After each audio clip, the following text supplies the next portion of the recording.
Τώρα πάμε να δούμε πώς θα επενδύσεις σωστά τα χρήματά σου και προς τη σωστή κατεύθυνση.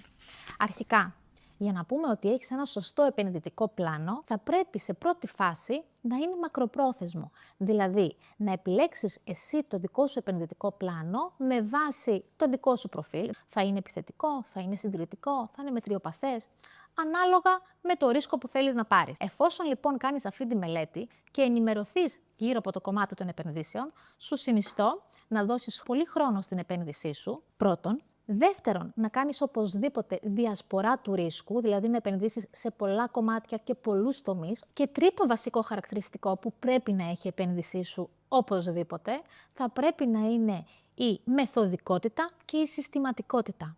Τι σημαίνει αυτό?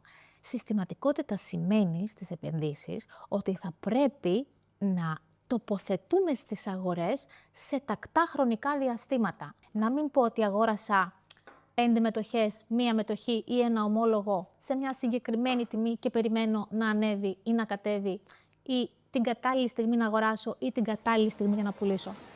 Αυτό δεν είναι ακριβώς επένδυση, είναι κάτι άλλο. Μοιάζει λίγο με τυχερό παιχνίδι, αλλά το προσπερνάω. Οπότε, εάν θες να κάνεις πραγματική επένδυση, τότε θα πρέπει να τοποθετήσεις την επένδυσή σου σε τακτά χρονικά διαστήματα, ανεξαρτήτως αν κατεβαίνουν οι αγορές, αν ανεβαίνουν, και να μην σε απασχολεί καθόλου, γιατί η επένδυσή σου, όπως είπαμε, είναι μακροπρόθεσμη και όχι εφήμερη και περιστασιακή.